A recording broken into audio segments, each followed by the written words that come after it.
this short week and preparing for a big rivalry game? There's not a lot of time to prepare, so obviously not a lot of time to kind of dwell on the game and celebrate that. So, had our victory meal last night, had our champions meeting, see who graded out champions, get that kind of stuff going yesterday, and then last night just straight to a new game plan, straight to a new game. But we came out last night after a game. I felt we had a lot of energy. I felt we came out and practiced really well. So that was good to see that we weren't. It wasn't anybody really just like jogging around. It was full speed, and it was all business. What allowed y'all to have so much success on the ground against Ole Miss last year? I think that we had a really good blocking game. Our offensive line really opened up a lot of holes. They're driving guys 3-4 yards off the ball. They had some misfits. Just guys just kind of read plays wrong, fit plays wrong. So that helped out a lot too. Do you think the run defense has gotten any better the past few weeks? Yeah, I think so. I think our defense is improving. Ole Miss. Oh, they said, all right, my bad. Sorry. I guess I'm just going by what I'm looking at, cut-ups and that kind of stuff from games. So I haven't really gotten into too much watching full games yet. I'll start doing that a little bit tonight and keep going with that. But from what I've seen, they're pretty good defense. They run a lot of different sets and a lot of different looks. So you got to be prepared for the multiple looks and the multiple blitzes and plays they're going to throw at you. Does it look different than last year? What you've seen so far with a new defensive coordinator and things? Yeah, definitely. There's some similarities, but definitely a lot of differences. Marlon was talking earlier, he said obviously biggest game of the year, but as a program, bigger goals than just winning the Egg Bowl. How do you sort of balance rivalry game with big picture goals of the program? Rivalry game fits right into that. It's a game you got to win if you want to keep getting better. You want to keep going to a warmer bowl. So, on top of it being a rivalry game, it's an SEC game. It's a game that we have to win to continue on, make sure we finish out strong and get a good bowl game. Nick, you talk about this rivalry. How big is this rivalry each year? It's huge. It's huge. Like I've said before, if you're doing terrible in the season, you're having a bad season, you win the Egg Bowl. Some people are, that's a win. If you're doing really well and then you lose the Egg Bowl, some people think the whole season's a loss. There's animosity, there's nastiness. It's a big rivalry, it's a big game, but at the end, it's an SEC game. We got to win.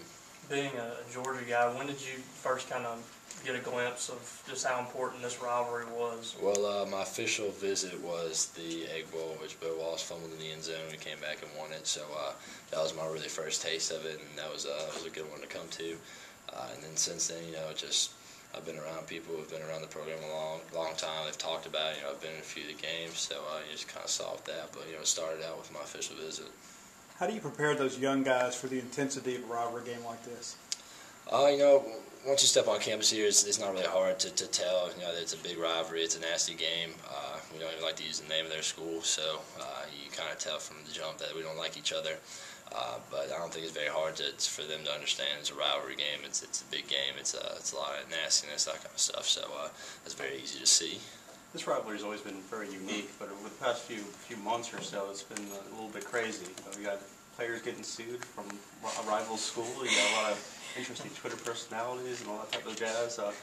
What's the mood like around the team heading into a game like this now that it's finally here to get to play these guys? It's something we look forward to every year. We have a countdown clock in the locker room that counts down every year till the foot hits the ball. It's a huge game. It's a big rivalry. A lot of stuff has happened off the field. A lot of stuff behind the scenes that goes on. With all that, that you can't really bother yourself with, or I guess you can't really focus on that. Off the field stuff, you want to worry about what's on the field. And it's a big game. It's a short week, so it's going to be tough turnaround. But we got to stay focused. Just do our thing, prepare, and go out and play. What's that been like for the guys who are really heavily involved, Leo Lewis, Kobe Jones? How have they dealt with this week? I don't really talk about it much. They're all business, so they see it as another game. They see it as an opportunity for us to go get another win, finish out the season strong. So push that stuff aside. When you're on the field, just play the game. How's the mindset this year compared to last year? Last year you guys were hoping to get to the ball game. This year you're in one.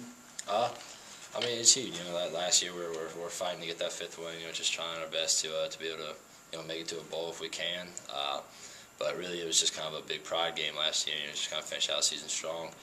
This year it's a different story. This year it's I mean, it's a rivalry game, so it's going to be nasty mean, but I mean, we're just trying to get to a better bowl as well. And it's an SEC team that we need to beat so we can finish positive.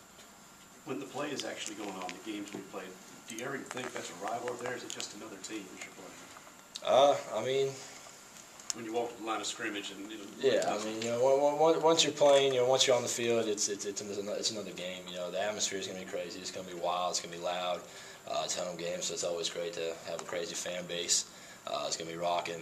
But I mean, once you're out there and playing, it's just another game.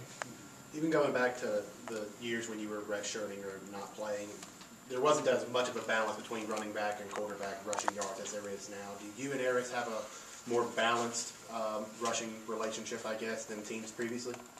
I mean, I guess in a way, I think it's more just, he's a very talented running back. We have a very good offensive line that's opened up a lot of holes for both of us to run.